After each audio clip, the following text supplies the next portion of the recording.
அருமையான தேவனுடைய பிள்ளைகளே, ஆண்டவராகிய இயேசு கிறிஸ்துவின் நாமத்திலே உங்கள் அனைவருக்கும் என்னுடைய வாழ்த்துதலை தெரிவித்துக் கொள்ளுகிறேன்.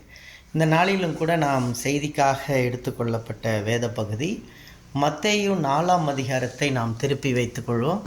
மத்தேயு 4ஆம் அதிகாரத்திலே நாம் சில சாராம்சத்தை குறித்து இந்த நாளிலே நாம் தியானிக்க இருக்கிறோம். இந்த லென்த் டேஸை நாம் பார்க்கும் பொழுது இதில் எப்படி சோதனைக்காரன் நம்மை சோதிக்கிறான் என்று நாம் பார்க்க போகிறோம்.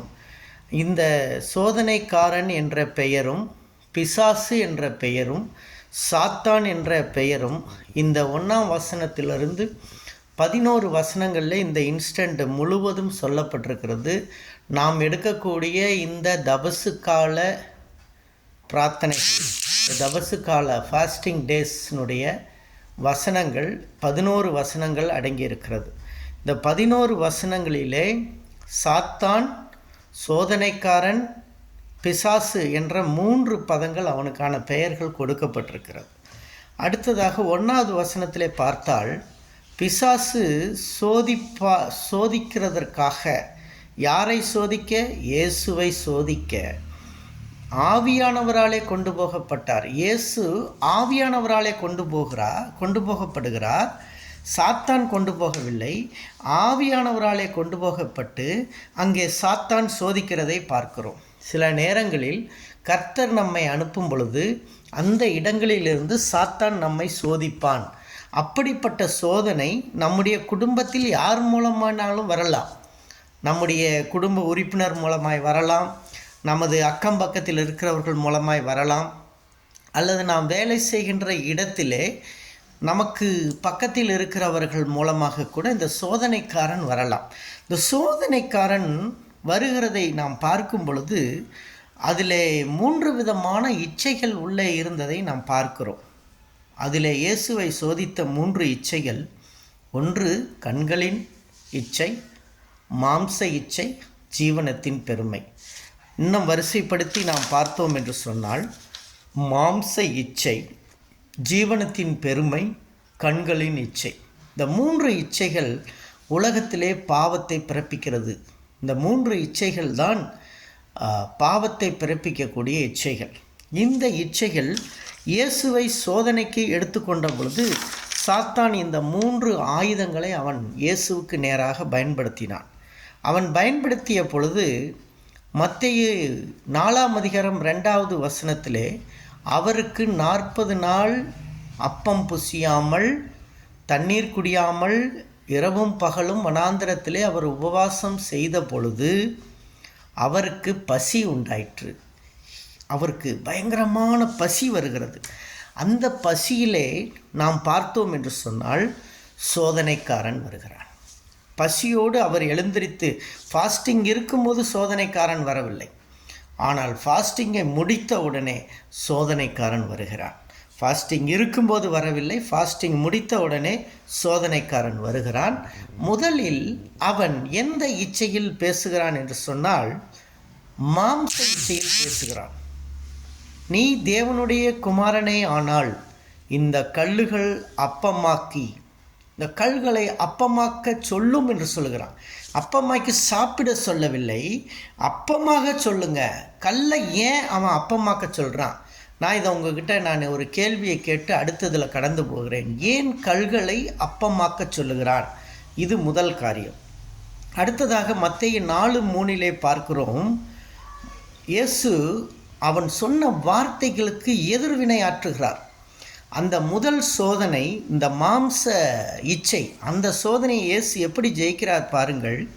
மனுஷன் அப்பத்தினால் மாத்திரம் அல்ல, தேவனுடைய வாயிலிருந்து புறப்படுகிற ஒவ்வொரு வார்த்தையினாலும் பிழைப்பான். மத்தேயு 4:4 இயேசு மாம்ச இச்சையில் வசனத்தின் மூலமாய் வெற்றி பெறுகிறதை பார்க்கிறோம். இயேசு கிறிஸ்து வசனத்தின் மூலமாய் வெற்றி பெறுகிறார். அடுத்ததாக நாம் பார்த்தோம் என்று சொன்னால் மத்தேயு 4:5 இயேசுவை அவன் எடுத்துக்கொண்டு பரிசுத்த நகரத்திற்கு இயேசு போகிறார். அங்கே போனால் அங்கே சாத்தான் வந்து நிற்கிறான். இயேசு பரிசுத்த நகரத்துக்கு போனார், தேவாலயத்தின் உப்புரிக்கின் மேல் நிற்கிறார். உப்பிரிக்கை என்று சொல்லும் பொழுது அதனுடைய அலங்கத்தின் மேல் நின்று கொண்டு இருக்கிறார். அவர் அலங்கத்தின் மேல் பரிசுத்த தேவாலய நகரத்தில் இருக்கக்கூடிய தேவாலயத்தின் அலங்கத்தின் மேல் நின்று கொண்டு இருக்கும் பொழுது அந்த பிசாசானவன் அவரிடத்தில் வருகிறான். வந்து என்ன சொல்லுகிறான்? நீ தேவனுடைய குமாரனே ஆனால். இன்னைக்கு ஒரு கேள்வி, நம்முடைய ஆண்டவர் தேவனுடைய குமாரன் என்ற சந்தேகத்தை எழுப்புகிறதை இங்கே பார்க்கிறோம். நம்முடைய வாழ்க்கையில் அநேக நேரங்களில் தேவனுடைய குமாரனா என்ற சந்தேகம் உண்டு. ஆனால் நிச்சயமாய் அவர் தேவனுடைய குமாரன். மத்தேயு 4:6 சொல்லுகிறது. அவர் நிரூபிக்கிறார் பாருங்கள். இந்த ஜீவனத்தின் பெருமை என்ன சொல்லுகிறது? நமக்குள்ள ஸ்பிரிச்சுவல் ப்ரைடு என்று சொல்லுகிறோம். நிறைய நேரங்களில் நான் போதகராக இருக்கிறேன் என்று சொல்லும் பொழுது எனக்குள் ஒரு சில ஸ்பிரிச்சுவல் ப்ரைடு வரும். நான் விசுவாசியாக இருக்கிறேன், நான் தான் பயபக்தியோடு இருக்கிறேன், ஜெபத்தில் இருக்கிறேன் என்ற ஒரு ஸ்பிரிச்சுவல் ப்ரைடு வரும்.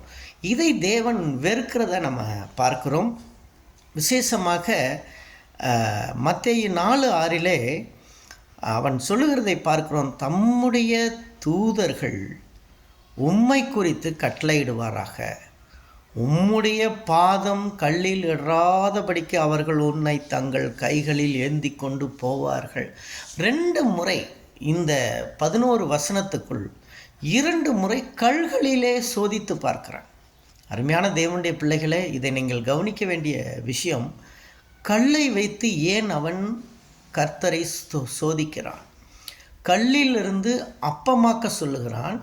கல்லில் உம்முடைய கால் இடாதபடிக்கு தேவ தூதர்கள் கைகளில் ஏந்தி கொண்டு போவார்கள். 2 முறை சாத்தான் இயேசுவை சோதிக்கும்போது கல் என்ற பெயரை பயன்படுத்துகிறான். ஏனென்றால் இந்த கல்கள் தான் உலகத்துக்கே மனிதர்களை நரகத்துக்கு கொண்டு செல்லக்கூடிய ஆயுதமாய் சாத்தான் பயன்படுத்த போகிறான். அந்த ஆயுதத்தை இயேசுவிடம் 2 முறை பயன்படுத்தி விட்டான். 2வது முறை அவன் பயன்படுத்தும் பொழுது அவர் சொல்லுகிறார், இந்த பாதம் கல்லில் இராதபடிக்கு என்று சொல்கிறார். பாதத்தை பில்டிங் எருசலேம் ஆலயத்தில் இராதபடிக்கு என்று சொல்லிவிடலாம். அலங்கத்திலிருந்து குளிக்கும்போது மதில் சுவரில் அடிப்படும் அல்லவா, மதில் சுவரை சொல்லியிருக்கலாம், அல்லது கீழே இருக்கிற மண்களை சொல்லியிருக்கலாம், மண் தரையை சொல்லியிருக்கலாம், பூசு தரையை சொல்லியிருக்கலாம். ஆனால் அதையெல்லாம் சொல்லாமல் கல் என்ற பதத்தை இங்கே யூஸ் பண்ணுகிறான். இந்த ஜீவனத்தின் பெருமை இது 2வது ஒரு இச்சையாக இருக்கிறது. இந்த இச்சையை இயேசு எப்படி ஜெயிக்கிறார் என்று சொன்னால், மத்தேயு 4:7 உன் தேவனாகிய கர்த்தரை பரீட்சை பாராதிருப்பாயாக என்று எழுதியிருக்கிறது என்று சொல்கிறார். இயேசு பேசும்போது இந்த 3 வார்த்தைகளிலும் 3 சோதனைகளிலும் அவர் ஜெயிக்கக்கூடிய வார்த்தைகளை சொல்லி அந்த வார்த்தைகளை எழுதியிருக்கிறது என்று சொல்கிறார் என்றால், அது ஏற்கனவே வேத வசனத்தில் எழுதியிருக்கிறது, நியாயப்பிரமாண புஸ்தகத்தில் எழுதியிருக்கிறது. அதை சொல்லிதான் சாத்தானை ஜெயிக்கிறார். இன்றைக்கு நம்முடைய ஆவிக்குரிய வாழ்க்கையிலே சோதனைகள் வரும்பொழுது நாம் ஜெயிப்பதற்கு நமக்கு தேவனுடைய வசனம் உதவி செய்கிறது. தேவனுடைய வசனம் நமக்கு உதவி செய்கிறது.